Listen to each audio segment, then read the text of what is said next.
ඔන්න කක්ක ගිහිල්ලා. Hey guys, කොහමද ඔයාලට? අද අපි ලස්සන තැනක් බලන්න යන්. කතා ගොඩකුත් තියෙනවා කියන්න. ඒක තමයි හස්බන්ඩ්ගේ ගෙදර මං ආසම කරන තැන. ඉතින් අපේ වීඩියෝ එකත් එක්ක දිගටම එකතු වෙලා ඉන්න. අලුත් වැඩ ගොඩාරියක් තියෙනවා. ඔයාලත් එක්ක බෙදා ගන්න. අපි යමු.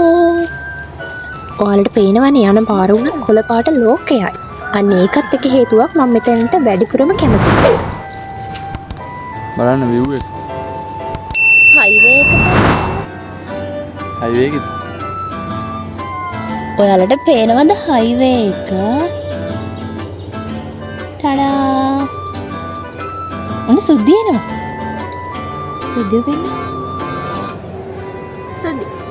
සුද්ධිය ඔළුවත් අරනවා මං කියන දේවල් තේරෙනවද මන්ද? මේ අපි දෙන්න. මේ ඉන්නේ අපේ මොගි බබා.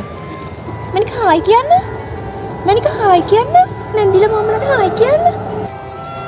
හායි. මේ ඉන්නේ අපේ සුද්ධි. ඔයාලට කියන්න ළමයි සුද්ධිගේ කතාව මෙහෙමයි. හස්බන්ඩ්ගේ තාත්තා දවසක් මගෙන් ඇහුවා අපි හරක් පැටියෙක් ගෙනල්ලා හදමුද මෙහෙමයි කියලා. මමත් ඉතින් පැන්න ගමන් කැමති වුණා. මගේ හිතේ පැටියෙක් කියනකොට ඇඳුනේ නිකන් චූටි සෙල්ලම් කරන අර හරක් හුරතල් හරක් පැටියෙක්. හොඳද? ඊට පස්සේ අපි ගේන්න ගියා. මමයි හස්බන්ඩ්ගේ තාත්තයි තමයි ගේන්න ගිහින් බලද්දි මෙයා අන්දේකුත් තියෙනවා ලොකුයි. ඒ වුණාට තාත්තා ගමු කියලා එක්කන් ආවා. දැන් ගෙනල්ලත් සෑහෙන දවස් වෙනවා. ඒත් මං තාම පණ බයයි. මේ පොඩ්ඩක් කතාව නම් ඔයාලා ඇහුවොත් පුදුම වෙයි. අපේ ගෙදර ඉන්නවා ලොකු පූසෙක්. එයාගේ නම පොලා. එයා පිරිමි සතෙක්. හරිද?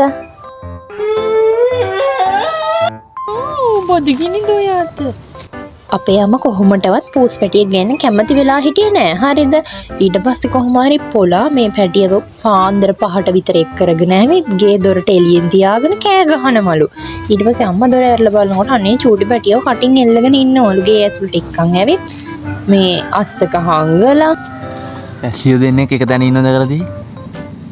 අවුරුදු බලා ගන්න ළමයි වැසියෝ දෙන්නෙක් එක තැන ඉන්න. අනේ මේ පස්සේ කොහොම හරි උදේ වුණාම දැන් අපි බලන්න යනවානේ. අපිට බලන්නවත් දෙන්නේ අපිට මේ අර අමුතු විදිහට ඤාව් කියලා කෑ ගහනවා. ඒව ගෙනල්ලා මුල් දවස් දෙක යනකම් පෝස් පැටිය මොකකට හරි කෑ ගැහුවොත් කොහෙන් හරි පොලා එතෙන්ට ඇවිත් ඉන්නවා. පොලා නිදාගන්නෙත් මොයි පැටිය ළඟ. අපි තුල සෙල්ලම කරලා බෙන්නමුද? පුතා අම්මව හොයාගෙන සෙල්ලම කරමුද? යා. අපි මේ සෙල්ලම වෙනදටත් කරනවා. හරිද? කුඹුරේ ටිකක් මේ මෙයාත් දෙන්න හදන්නේ. මම මේ ප්ලේස් එක ගැන පොඩි හිඳින්වීමක් දෙන්නම්කෝ. මේක වැඩ කරන්නේ නැති කුඹුරක්. ඒ කියන්නේ මේ කුඹුර ගොඩක් එරෙන හින්දා අපි වැඩ කරන්නේ නවත්තලා තියෙන්නේ. ඒ හින්දා මේක තනිකර මේ ග්‍රවුන්ඩ් එකක් වගේ වෙලා තියෙන්නේ. හැබැයි වැස්සම වතුර ටිකක් පිරීලා නිකන් මඩ වැලක් වගේ වෙනවා. දැන් නම් මේකේ වතුර ගොඩක් නෑ. හැබැයි වලක දෙකක වගේ තියෙනවා. එකපාරක් දෙපාරක් ඇස්ස නිසා.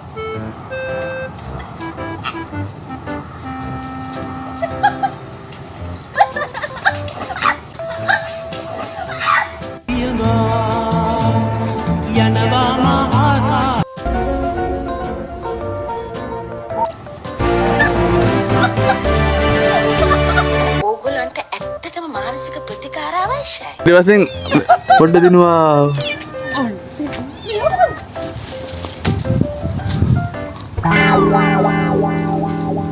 දැන් මේව ගියාම හරිද? යකෝ දියකුඳුරයක් වගේ. භාගයක් මූදේ භාගයක් ඇල්ලේ. වේවුල නේද?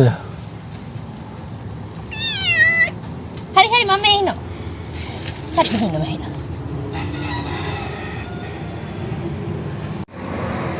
මෙයාට මෙතන කන්න ටිකක් අඩුයි වගේ. හින්දා වෙන තැනකට එකයි යන්නේ. අන්න බලන්න අර ඈත. එතන මේ අර ඇතින මීහරක් දෙන්න එන ගන්නවා. හරි මොකක් හරි වෙනවා. මම සූම් කර ගන්නකොට වැඩේ වෙලා ඉවරයි. සෝරි යාළුවනේ. මගේ තාක්ෂණික දැනුම බිඳුවයි. ඔයාලට කියන්න යාළුවනේ දැන් මේ පූස් බබාව ගෙනාවේ ජනවාරි මාසේ. එයා තාමත් දැන් මේ ගානට ලොකු වෙලත් එයා පොලාගෙන් කිරි බොනවා. පොලා කියන්නේ පිරිමි සතෙක්නේ. පොලාට කිරි නෑනේ. මෙයා අර බොන්නේ පොලාගේ කිහිල්ලට යටින් වගේ තියෙන ලෝම ටික තමයි උරන්නේ. මේ බීලා අර ලෝම ටික වෙනම හැදිලා ගොලි වෙලා වගේ මේ කිරි බොන්නම හැදිලා. ඉතින් ඒ හින්දා අපි විශ්වාස කරනවා පොලා තමයි මෙයාගේ තාත්තා කියලා. දැන් මෙයාට නම වැටලා තියෙන්නේ පොල් බබා කියලා. දැන් තාත්තා පොලානේ. මෙයා පොල් බබා. මෙයා මෙහෙම හිටියට හරිම දඟයි. ගෙදර හවස 5 වෙනකොට හැමෝගෙන් පස්සෙන් එළවෙනවා. උඩ පනිනවා, නටනවා. අනේ ඔයාලා ගෙදරත් මේ වගේ සිදුවීම් තියෙනවා නම් මට කියන්න මං හරිම ආසයි පූස් කතන්දර දැනගන්න. ඇත්තටම මම දැන් අපේ ගෙදරටත් වඩා හස්බන්ඩ්ගේ ගෙදරට හරිම කැමති. ඒකට හේතුව ඒ හරිම නිදහස. ඔයාලා බලන්න මේ තැන වුණත් අපි දෙන්න විතරක් කියපුවම කවුරුත් මිනිස්සුවත් පේන්නේ නැහැ. එතකොට තනිකර කොළ පාටයි. පූස් බබා අනිවාර්යෙන් මෙතෙන් ගියොත් එක්කයි යනවා. ඒ වගේම ඔතන වගේම තමයි ගෙදරත්. ගෙදර අපි දෙන්න වෙනම හදපු නායමිරිස් වගාවක් තියෙනවා.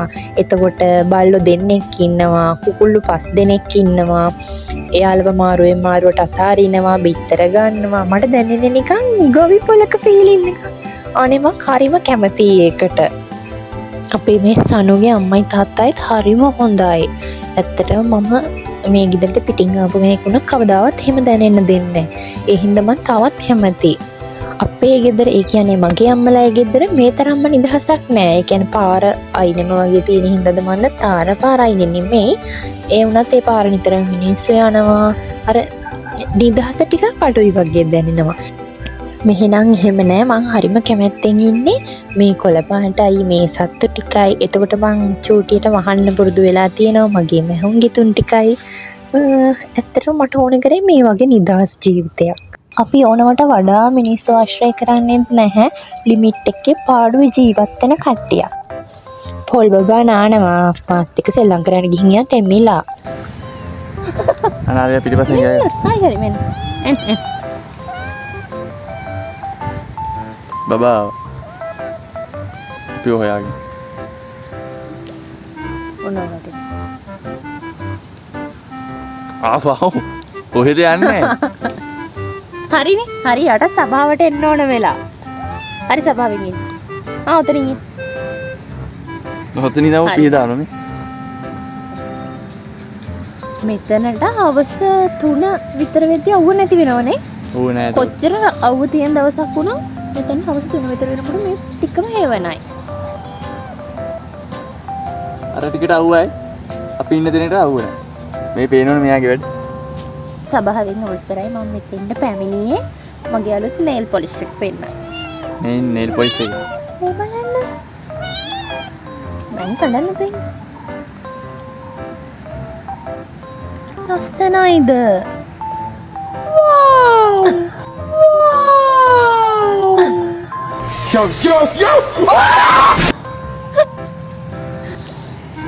උනට මම අරට ලස්සනයි නේද?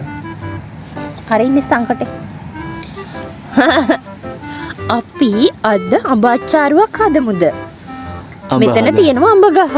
අපි එකෙන් අඹ කඩලා ගෙදර ගිහින් අච්චාරුවක් දාමු. මෙයාට හොඳට අච්චාරු දාන්න පුළුවන්. අපි යාට කියලා අච්චාරුවක් දාගමු. එයා මට වෙරළු අච්චාරු හදලා දෙනවා. වෙරළුයි අඹ අච්චාරු දෙනවා, ජම්බු අච්චාරු හදලා දෙනවා. ඕව තමයි.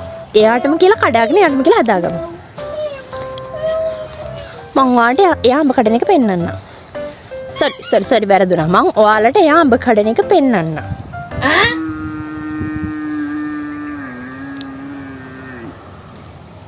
මේ චූටි මණික මෙතන ඉන්නවා. පොළු ගහලා කඩන්න වෙන්නේ. මෙන්න. මෙයා හිතන්නේ දැන් එයාව දාලා ගෙදර ගියා කියලා. ඒකයි ඔය බලන් ඉන්නේ කොහොම. මෙහෙ ඉන්නවා අපි. මේ මං ඉන්නවා මෙතන මේ. මං ඉන්නවා.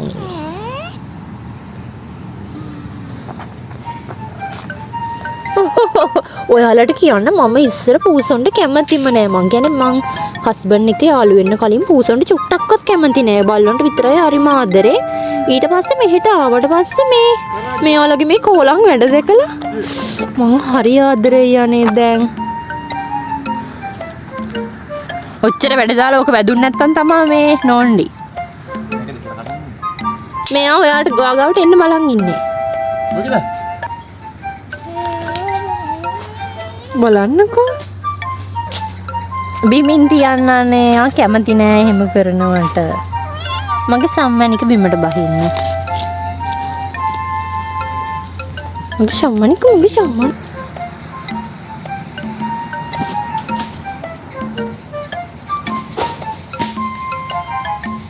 වැටුණාද?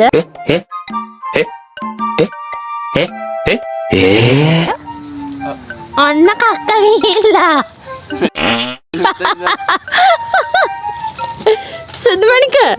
සුදුමණික තාත්‍රි කක්ක ගිහි. අර ඌ කිව්වේ කවුද? ඌ කිව්වේ කවුද?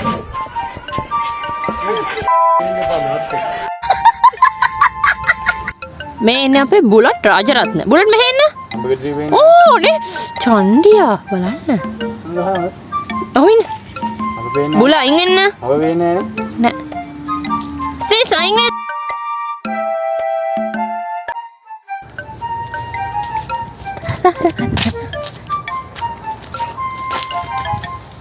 මෙතන දෙකක් තියෙනවා. මේ අනිත් එක. මටත් ගෑවිලා. අද ඔබ අච්චාරුවක් කමු. සුදු මහත්තේ. ඕනේ හංගිලා ඉන්නෝ මෙයා. හැංගිලා ඉන්නවද මෙයා? ඔය හරි බ්‍රෂ් එකකින් ලිකෝ ලස්සන කරවන්න.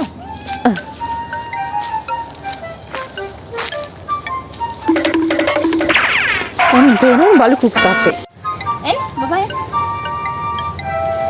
Ya, begitu ya. Ya.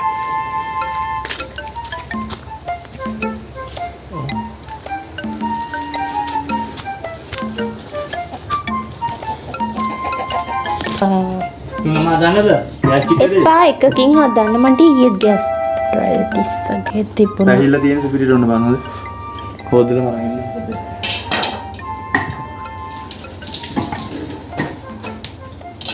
මේ බලන්න. බුල එළියට යන්න. මේ එන්නකෝ. බුල එළියට යන්න. මේ බලන්න. හොඳ ගෙඩිය හොඳටම පැහිලා දෙන්නේ. පාට. වැඩි කන්න බෑ මට ගෑස්ට්‍රයිටිස් එනවා පොඩ්ඩක් නෙමෙයි. ඉතින් මේ ළඟදී ආවේ හින්දා වැඩි හැදුවේ නෑ. එක ගෙඩියකින් තමයි යා හදලා දෙන්න හදන්නේ.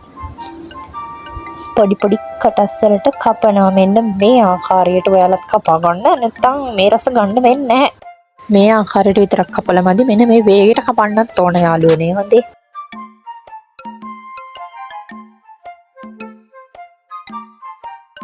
ඊට පස්සේ සීනි ලුණු කුඩු සහ මිරිස් කුඩු ටිකක් දාගන්න. ටිකක් හොඳේ ටිකක්.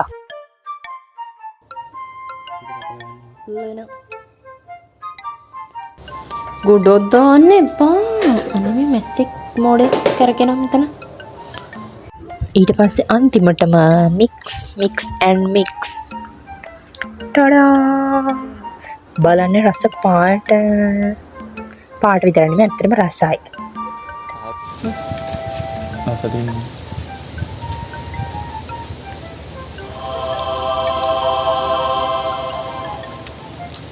වඩා සරයිනේ. චුට්ටක් සරයි හැබැයි රසයි. ඉදිලා අඹ. අඹ හොඳට පැහැලා ඉදලා.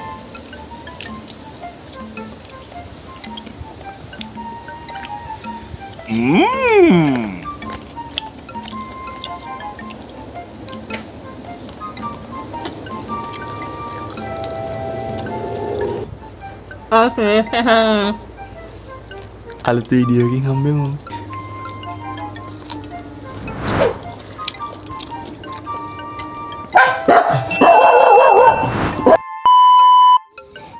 මේක behind the scene එකක් ළමයි. මේ අර මොකද්ද ගොංගලු අද්ද කොහෙද තියෙන ස්කිනියක් ඇඳගෙන ඇවිල්ලා ඒකට බය වෙලා සුද්ධි පේනවනේ අර දුවනවා. අර ලණුව පැටලෙනවා කකුලෙත් එක්ක මෙයාගේ. හොම්බ තලා ගන්න ඕන සුළු මොහොතකට පෙර මේ. හොම්බ තැලුන්නේ නැහැ. හින්දා බය වෙන්න දෙයක් නැහැ.